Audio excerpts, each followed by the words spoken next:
Hi, I'm Michael and I'm going to teach today how to cook hot cake.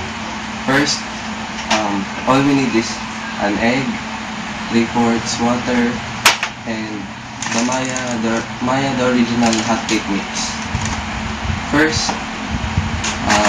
we cut off the hot cake and put it in a bowl.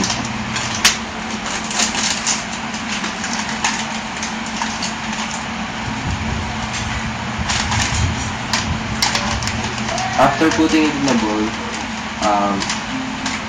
we add the 3/4 water.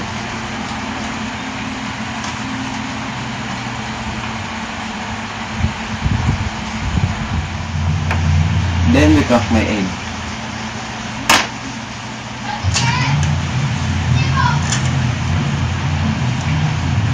After cracking my egg, we will mix it all together within 1 minute.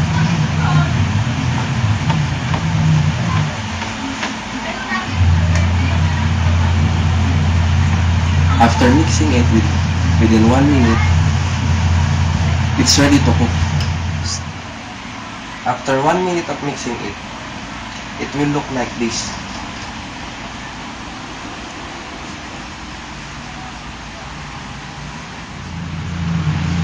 Now, it's cooking time.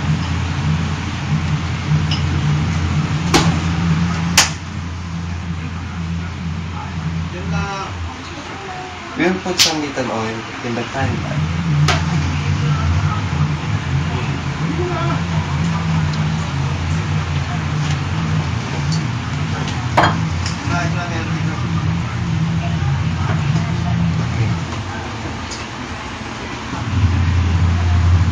Then, we will put the hot cake mix.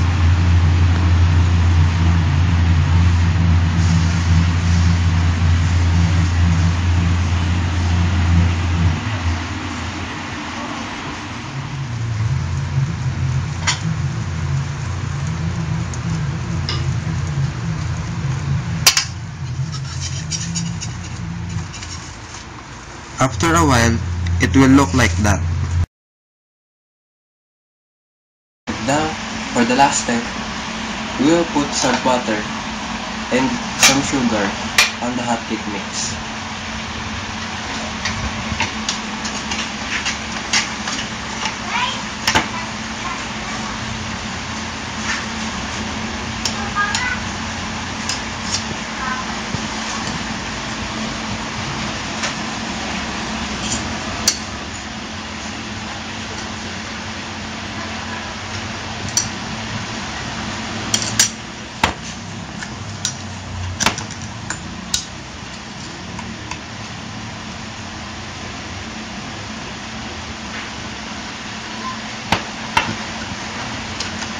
And here is now our hot cake mix.